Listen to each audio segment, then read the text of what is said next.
আগরতলার পর শহর উদয়পুর হল একটি অন্যতম ব্যস্ত এবং যানবাহন শহর।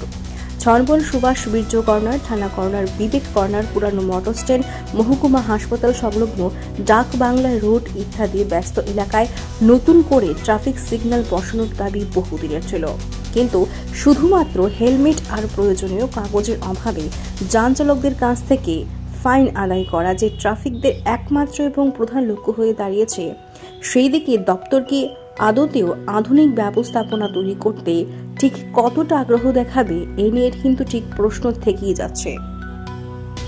সিগন্যাল নষ্ট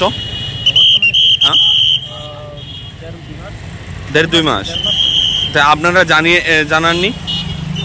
আমরা ট্রাফিক অফিসে তো জানাইছি, নগর পঞ্চায়েত